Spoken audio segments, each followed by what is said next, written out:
Здравейте, в това клипче първият ни епизод ще сгубим зарядно за телефон за този мотор.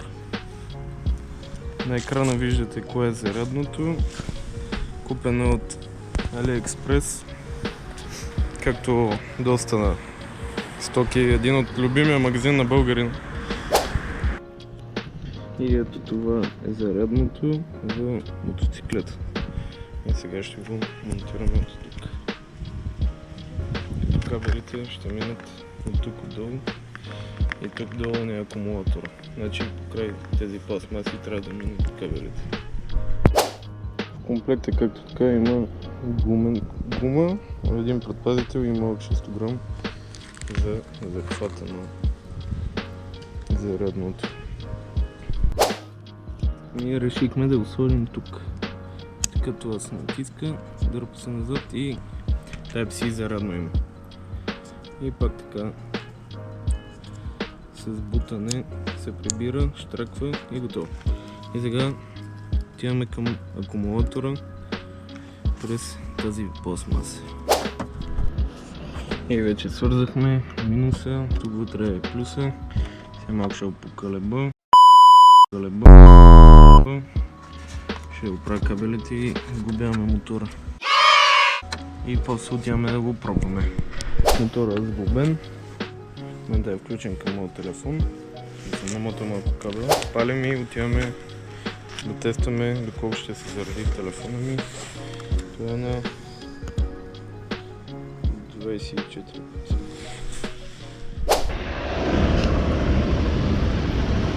И тръгваме. Телефона е на 33%.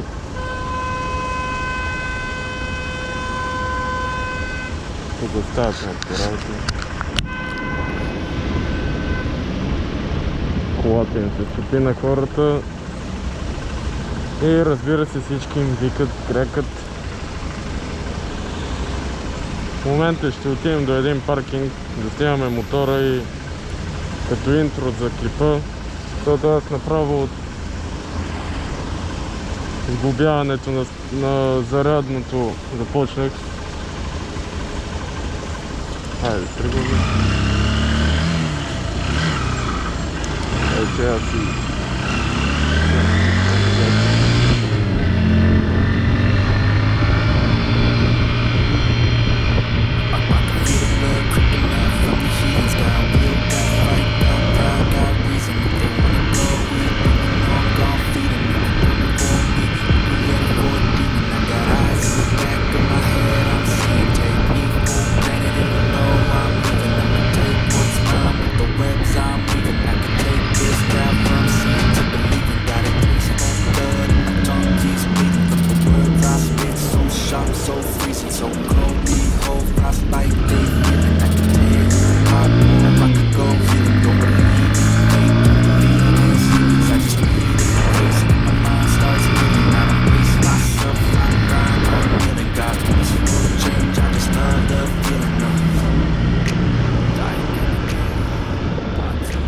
Мотора върви доста прилично, много съм доволен, като за 125 кубика върви доста прилично, много ми харесва, нали, за втори път казвам.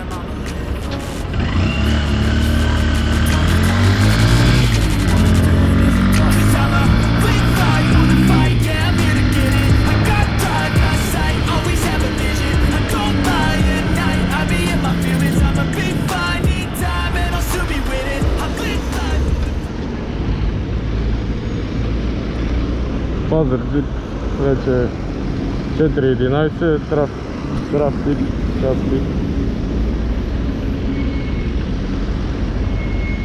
И е малко неприятно за каране в момента точно.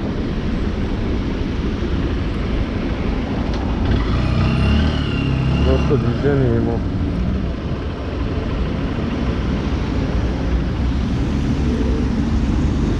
И сега сме ние.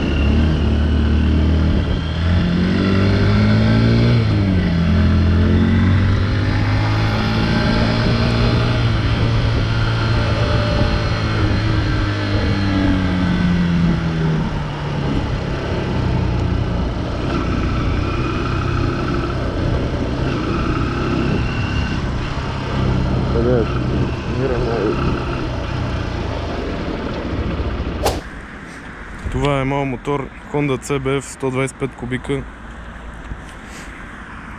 с въздушно охлаждане. Горе-долу топ спида му е 100-110 за тия, които ги интересува.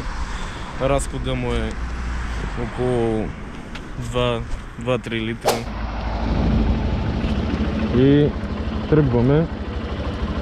Направим малка разходка до някое село около Пазарджик. Сега ще решим до къде да я караме.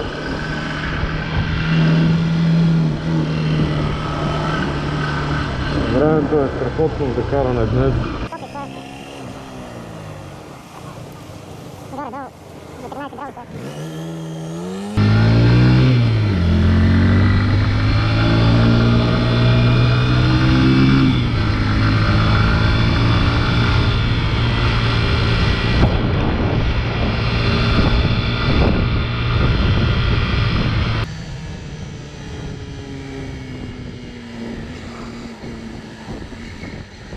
Това по принцип трябваше да се движи и от дясна лента, но няма проблем. И ще се учим. И аз не бях идеален шофьор, когато карах курсовете ми.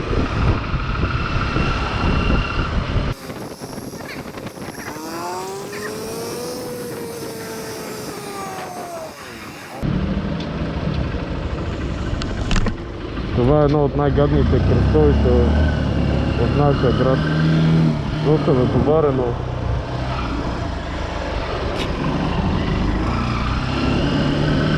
Като по чудо в момента няма колеса.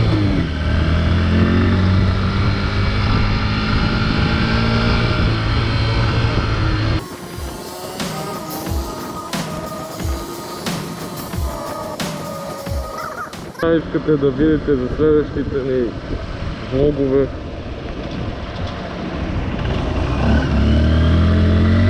Да не знам какво да снимам, до къде да карам.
Както виждате, днес е доста натоварено.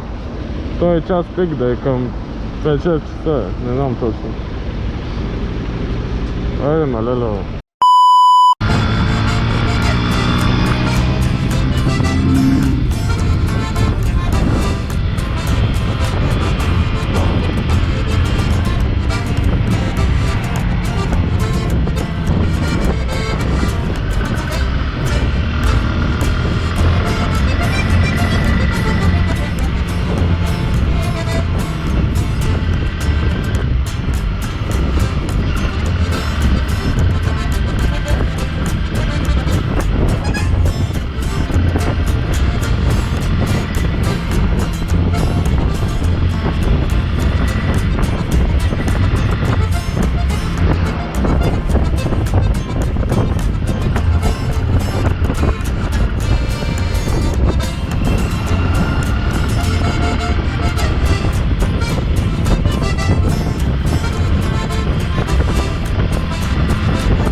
Пишете дали искате ревю на слушалки за каска за мотоциклет, защото скоро ми идва пратката от Тему. Тему, ако гледате това, станете спонсори. Много са ви скъпи нещата. Поне тези неща, които си струват. И това вода ли е, масло ли е, какво е?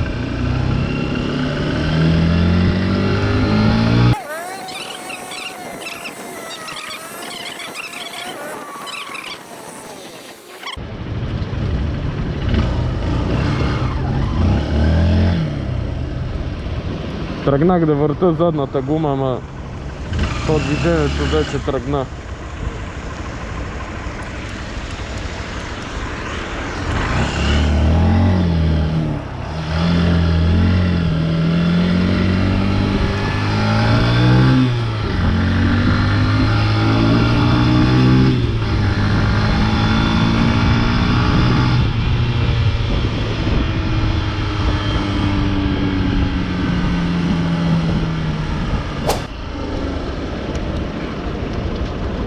Малко към центъра на града ни. Тъкмо ще видим колко ще се е заредил телефона, докато приберем мотора.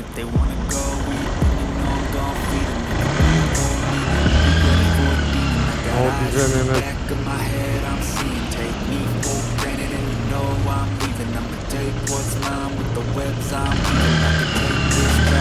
Преди малко минах покрай едно училище. Всички деца се радват, като видят мотора. Се кефат. Те най-вероятно са бъдещи мотористи. А аз забих най-големия трат.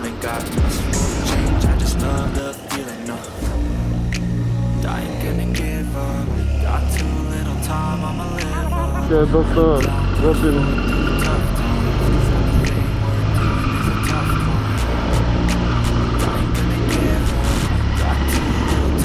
В момента като за първи клип не знам точно какво да говоря. За първи път снимам влог. Преди съм рекордвал на разни приложения за обработка на видео. Бях на компютъра и то там ще е една идея по-интересна. Но и сега ще видим, да. Не трябва да подценяваме този вид.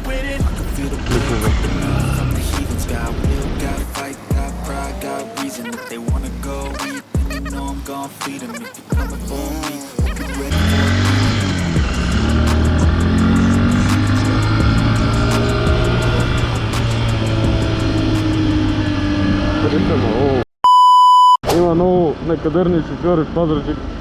Тук цяло навсякъде ги има. Но не знам дали повечето са жени или мъже. Може да напишете в коментарите според вас кои са най-смотани шофьори, жените, мъжете. Всеки има различно мнение.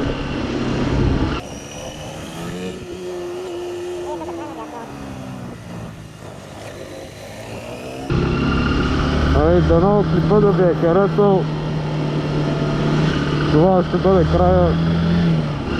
Напишете в коментарите какъв искате да е следващия клип.